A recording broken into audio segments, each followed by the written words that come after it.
नमस्कार, मैं जगदीश सिंह शिकारा हर रोज़ की तरह आज भी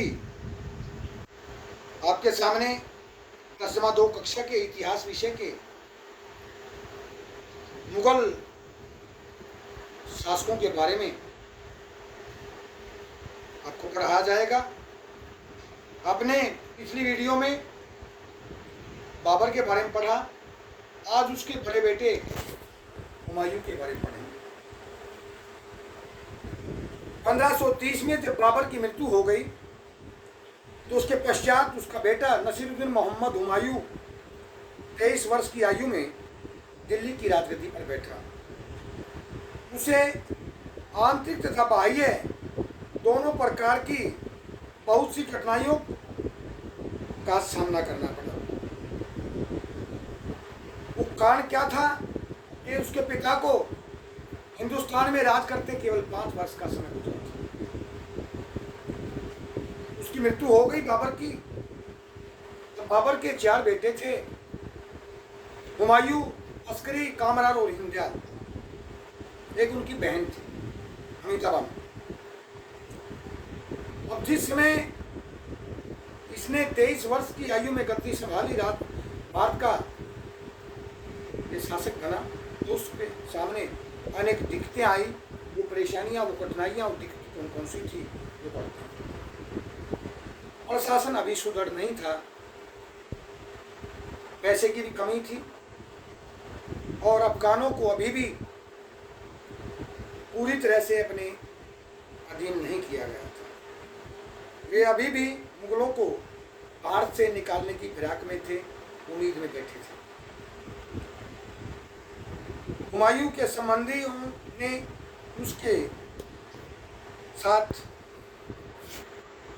विरोधता का व्यवहार किया, यहाँ तक कि उसके भाई कामरान, अस्करी और हिंदयाल भी उसके प्रति वफादार नहीं रहे।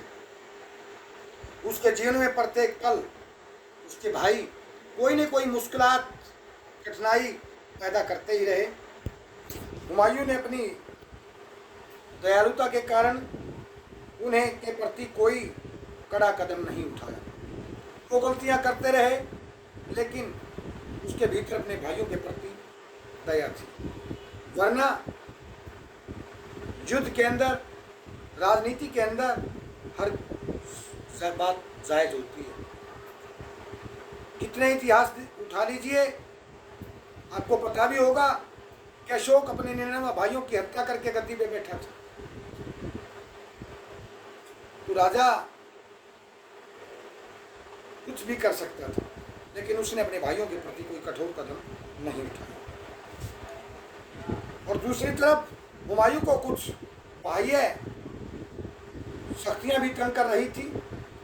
एक तो गुजरात का शासक था बहादुर शाह, और दूसरा बिहार का शासक था शेर खान, अर्थात शेरशाह सूरी। वे भी लड़ाइयाँ लड़ते रहे, युद्ध करते रहे। हुमायूं को 1540 में शेरशाह सूरी ने पराजित किया और अंत में तंग होकर उसे देश भी छोड़ना पड़ा। परंतु हुमायूं ने शेरशाह सूरी के उत्तराधिकारी सिकंदर सूरी को 1555 में युद्ध में पराजित कर दिया और पुनः दिल्ली पर अधिकार कर लिया। 1556 में हुमायूं की अपने पुस्तकालय की सीढ़ियों से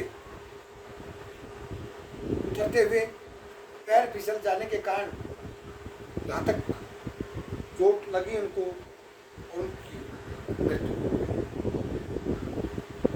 ये कहावत प्रसिद्ध है, इतिहासकारों का कहना है कि हुमायूं सारा जीवन ठोकरें खाता रहा और अंत में ठोकर खाता हुआ ही संसार को छोड़कर चला गया।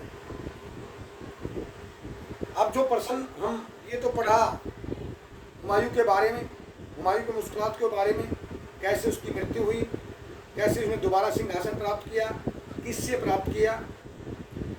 अब हमारे पास जो प्रश्न आ रहा है वो आ रहा है मेन हुमायूं तथा बहादुर शाह का संघर्ष। इसके सामने 3 परेशानियां मोटी थी।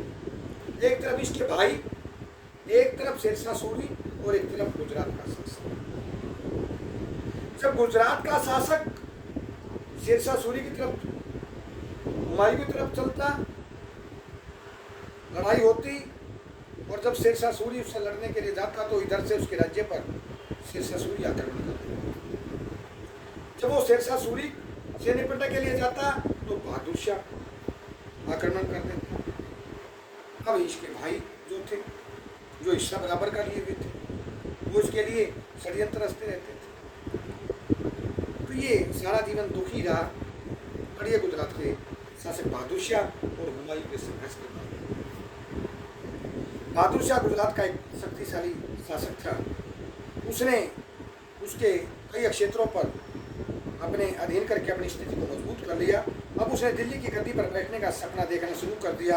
इस उद्देश्य से हुमायूं के विरोधियों को अपने राज्य में शरण देनी शुरू कर दी।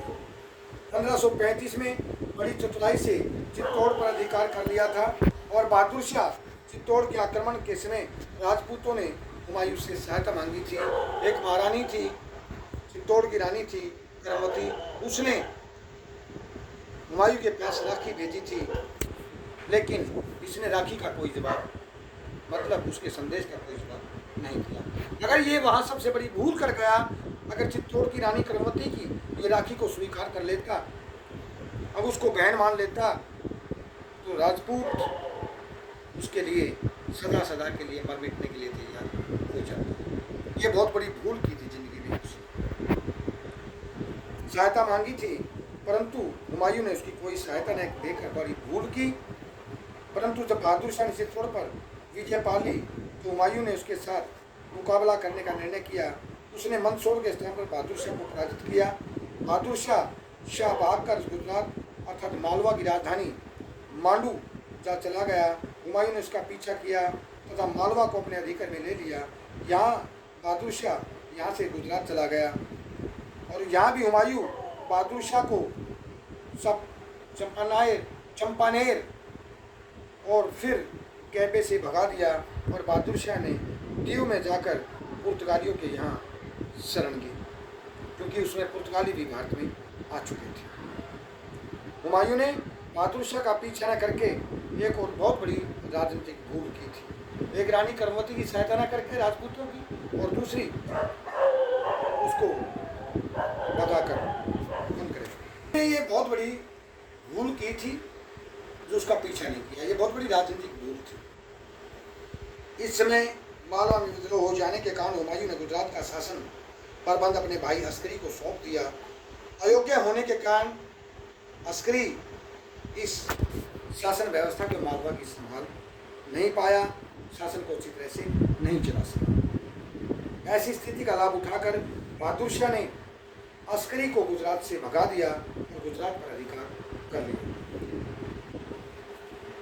पूर्व में अर्थात बिहार में शेर खां को बढ़ती हुई शक्ति को रोकने के लिए हुमायूं ने मालवा छोड़ना पड़ा। इस तरह मालवा में भी मुगलों के हाथों से जाता रहा और इस तरह हम देखते हैं कि एक ही वर्ष में गुजरात जितनी आसानी से हुमायूं के हाथ में आया था उतनी ही आसानी से हुमायूं के हाथों से निकल गया।